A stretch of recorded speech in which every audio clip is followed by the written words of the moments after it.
Fala, meus amigos, bom dia, boa tarde, boa noite, vocês estão bom? Comigo tá tudo jóia também. Meus amigos, hoje eu gostaria de falar com você sobre algo que pode acontecer daqui a 2 anos, né? Na próxima eleição presidencial. E na próxima eleição presidencial nós temos algumas coisas que devem ser levadas em consideração.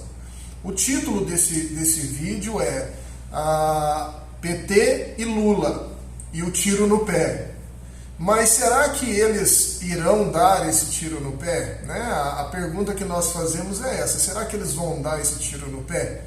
Então, antes da gente entrar nesse tema, eu gostaria de pedir que você possa se inscrever no nosso canal, ativar o sininho de notificação, para que você possa receber, sempre que a gente postar um vídeo novo sobre política ou sobre direito, você possa estar recebendo aí no seu celular ou na sua casa, tá bom? Sem mais delongas, eu gostaria de começar esse vídeo falando desse suposto tiro no pé que o PT, juntamente com os seus líderes, né, Lula, a Gleisi Hoffmann, poderiam dar.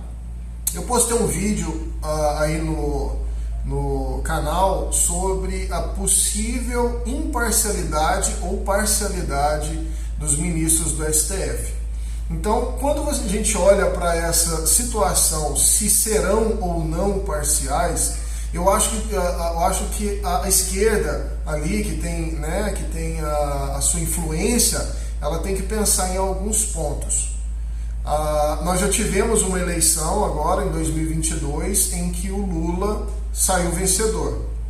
Então, tivemos várias reclamações, que aqui não vem, né, ao caso entrar no mérito, né, cada um com suas convicções, até porque se você falar hoje, você pode ser processado e preso.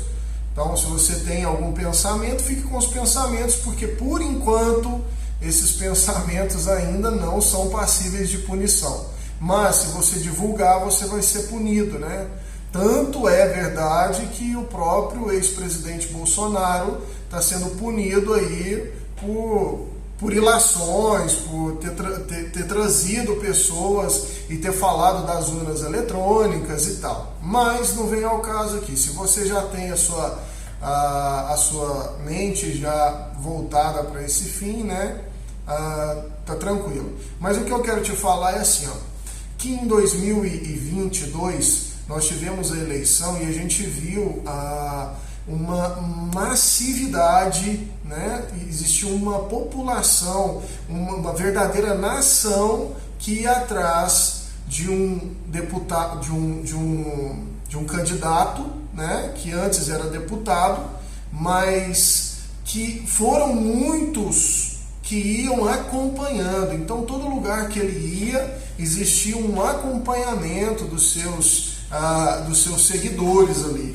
Então, essas pessoas acabavam seguindo ele por onde ele ia. Então, ia para o aeroporto, lotava o aeroporto para poder ver ele, ia para os restaurantes, lotava, ia para a praia, lotava, ia para avenidas, lotava, ia para fazer qualquer comício, lotava. Enquanto que a gente via que do outro lado, a gente não via tanta população, tanta comoção, tantas pessoas indo atrás, mas mesmo assim a gente viu o que aconteceu em 2022, né? No final ali de outubro a gente teve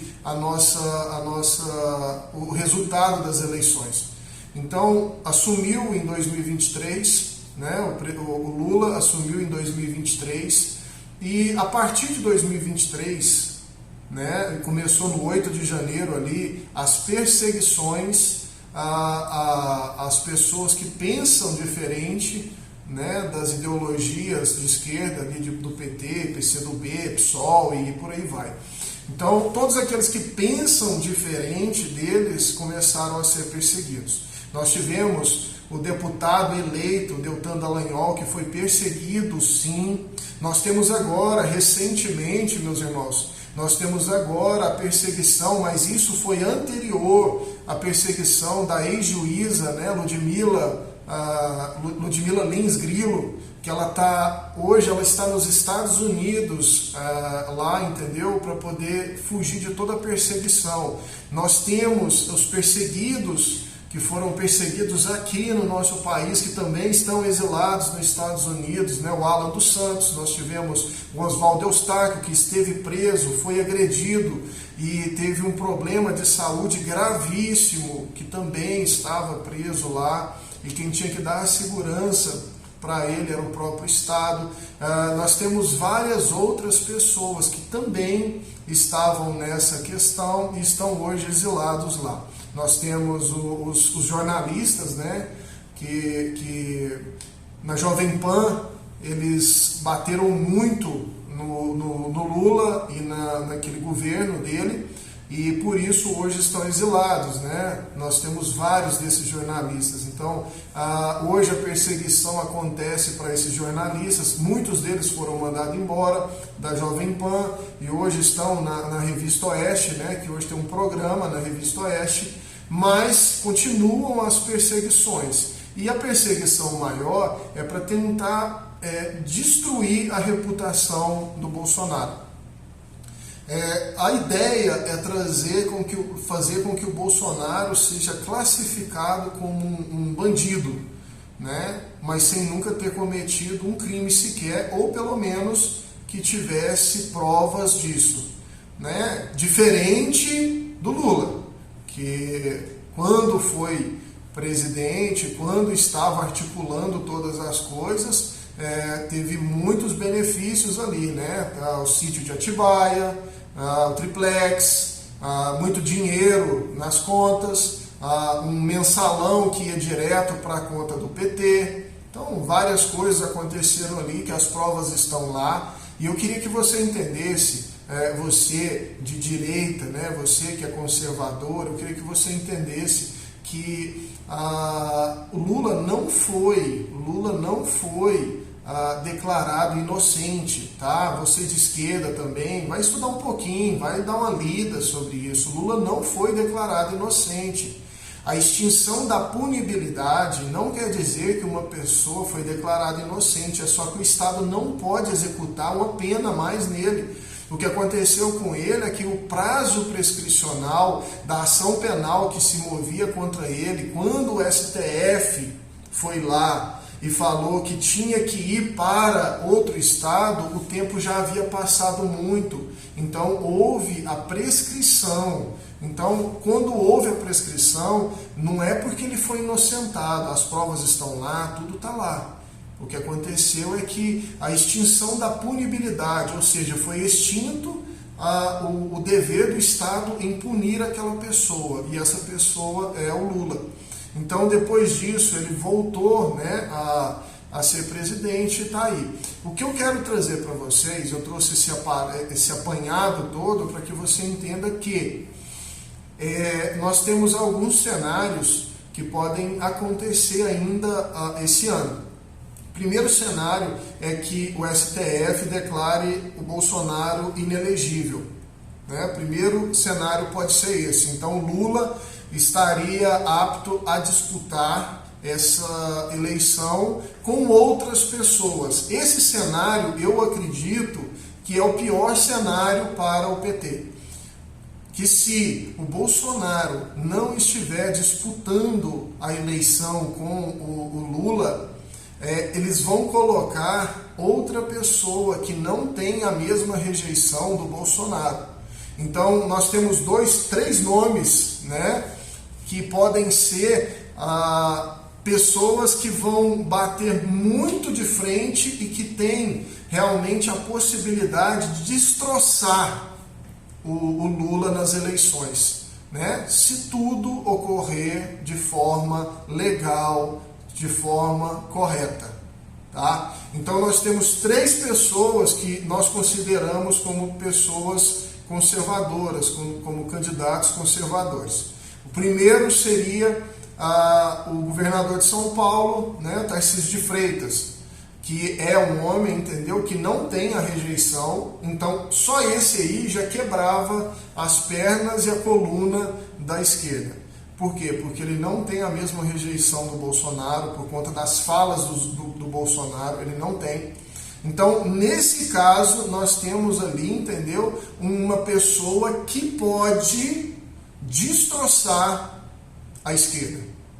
Pode acabar com a esquerda. Por quê? Porque o trabalho que ele vem fazendo em São Paulo é um trabalho muito bom. Primeiro ponto. E pode ser que entre como vice um outro que também, né, eu vou colocar dois aqui, que também são muito fortes, né? Eu estou falando de Minas, então eu acredito que o mais preparado para assumir ali uma vice-presidência, para poder também estar no mesmo nível de ideologia, de assentamento, de acertamento, seria Romeu Zema. Seria ele no caso de já ter os 8 anos, né, de eleição e reeleição. Ou eu também acredito que poderia ser uma boa, mas aí vai muito dos egos, né? A gente sabe que na política tem muito ego. Então, ou então o governador de Goiás, Ronaldo Caiado, que também para mim é um grande homem, é um grande candidato, é um grande político e para mim também seria uma grande indicação de um cenário mais à direita. Para mim, o pior cenário para a esquerda seria a inelegibilidade do Bolsonaro. Mas pode acontecer de o Bolsonaro não se tornar inelegível. Né? Nós sabemos, já falei do vídeo que tem aí, o relator do recurso que está no STF a respeito da inelegibilidade do Bolsonaro está nas mãos do ex-advogado e agora ministro do STF, ex-advogado do Lula e agora ministro do STF, o ministro Cristiano Zanin. Então preste atenção, se acontecer dele ser inelegível, a ideia já foi plantada, a ideia já foi organizada.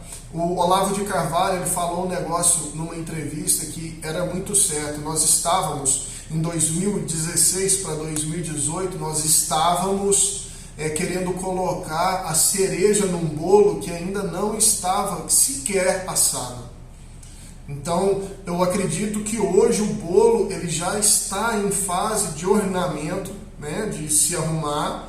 Por quê? Porque veio uma base conservadora no Congresso, tanto de deputados quanto de senadores, e nós temos também uma base conservadora nas prefeituras e nos governos de estado. Então nós tivemos bastante isso, então eu acredito que os fundamentos, né, os alicerces eles foram colocados e eu acredito que agora, a partir do dia 6 de outubro, onde nós vamos ter as eleições municipais, nós vamos ter uma direção de como vai ser as eleições de 2026 para presidente. Então, nesse caso, se o Bolsonaro não estiver inelegível, provavelmente ele venha a ser o candidato da direita. Nesse caso, nós temos que tomar bastante cuidado, porque da mesma forma que eles bateram, olha só gente, da mesma forma que eles bateram nele por causa das falas, eu não sei falar, né? Eu não sei falar, até porque ele tem falado pouco, se ele já conseguiu se domesticar e se manter, sabe, firme, sem se exaltar quando ele é provocado. Qual que é o grande problema? O grande problema é que nas falas deles, a retórica da esquerda bateu com muita força. Então, o que bateu muito foi que nós tivemos uma pandemia, e essa pandemia ela trouxe vários problemas. Primeiro problema foram as mortes, né? Que eu não me recordo, mas acho que mais de 800 mil pessoas morreram. Nós tivemos a questão das vacinas e nós tivemos uma fala dele que foi infeliz. Lembrando que, olha só, para vocês verem o tanto que isso fez diferença. Por quê? Porque a diferença de votação, se tudo correu da forma que tinha que correr, foi de 3 milhões de pessoas. Faz as contas para você ver. 800 mil pessoas morreram. E ele fala algo, ele fala assim, e por acaso eu sou coveiro?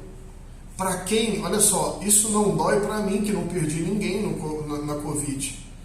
Isso não me dói. Né? E talvez não doeria também, porque ele realmente não é coveiro. Mas quando fala isso, mostra que ele tem um descaso com as pessoas e a esquerda entrou de sola. Multiplica isso por 3 ou 4, 800, 8 vezes 3. Né? A gente vai ter ali 2.400 pessoas. Multiplica por 4, nós teremos 3 milhões e 200 mil pessoas, que é a diferença que ele teve de votação. 3 milhões, mais ou menos, ou seja, na fala dele, ele acaba perdendo os votos que, em tese, lembrando aqui, que você já tem a sua mente formada, você já tem, né, o que aconteceu, o que pode ter acontecido, eu não vou entrar nesses detalhes. Mas, se ele for, na fala dele, eles vão bater da mesma forma. Então, se ele vier a ser o candidato da direita, nós temos que entender que, mesmo com as falas dele, nós temos que apoiar aquele que realmente está alinhado com os nossos ideais. Né? Aí você fala assim, mas como cristão, você acha que o Bolsonaro é um bom cristão? Eu não posso julgá-lo porque eu não conheço a fundo. Mas o que eu posso fazer é pegar de cada pessoa os fundamentos da sua vida e saber se os fundamentos dele, o que ele está apresentando para mim, é ou não viável. Uma coisa eu deixo claro: em momento algum essa ideologia de esquerda ela é viável ao cristianismo. Em momento algum, qualquer pessoa pode vir a falar, não, mas a esquerda pensa no pobre, porque não pensa. A esquerda pensa nas minorias, não pensa. Não pensa. Então esquece isso. O que eu quero que você entenda é que se acontecer do Bolsonaro não estar inelegível, nós temos que nos unir. Mesmo os isentões, né? Eu mesmo, no primeiro ano do Bolsonaro, eu critiquei porque ele teve que se alinhar ao Centrão, porque senão ele sofreria o impeachment. Né? E ele já sabia que o sistema era dessa forma. Então, o que eu quero passar para vocês é que, mesmo que, olha só, gente, mesmo que você não concorde com tudo o que ele faz, nós temos que nos apegar aos princípios que ele prega, aos princípios que ele traz. Então, ele tem trazido princípios da família tradicional, ele não tem deixado várias, agora não, que não está presidente, mas ele, quando presidente, ele não deixou que várias coisas acontecessem no Brasil. Né? Ele foi um cara que amparou muita gente pelos auxílios, né? Auxílio Brasil e tudo. Nós tivemos muitas pessoas que foram amparadas, sendo que no governo do PT, que deveria ser o governo que olha para os pobres, nós tivemos milhões de pessoas que perderam seus benefícios de prestação continuada. Né? Então, o que eu queria trazer para você é isso. O pior cenário para o PT e para o Lula é se Bolsonaro estiver inelegível. Se ele estiver inelegível, a ideia é maior do que a pessoa. A ideia plantada, né, que começa lá com Olavo de Carvalho, que começa lá com os conservadores anteriores ao Olavo de Carvalho, nós vamos ver que a ideia foi plantada. E uma vez plantada, você não consegue matar ideias, você consegue matar pessoas, mas ideias não morrem. E uma vez que essas ideias não podem morrer, nós temos esperança de que em 2026 nós teremos sim um presidente, né, um presidente de direita, conservador, que pauta as matérias da família tradicional e que todas as coisas, né, vão acontecer da forma que Deus tem preparado para nós. Lembrando, sem idolatria. Por favor, sem idolatria. Apoie, ajude, manifeste o seu apoio, mas não idolatre, tá bom? Eu quero deixar aqui esse vídeo com vocês, para que vocês possam nos ajudar a levar essa mensagem às outras pessoas e que essa mensagem ela possa transcender, que ela possa chegar aos corações até daqueles que pensam como um esquerdista, para que eles possam pensar mais nas pessoas, né, no sentido de que a esquerda ela não faz isso, tá bom? Antes de terminar esse vídeo, eu peço mais uma vez que você possa se inscrever no canal e que você possa ativar o sininho de notificações. Dê um like, comente aí embaixo, que isso nos ajuda bastante também, tá bom? Um grande abraço, fique com Deus e até o próximo vídeo. Tchau, tchau.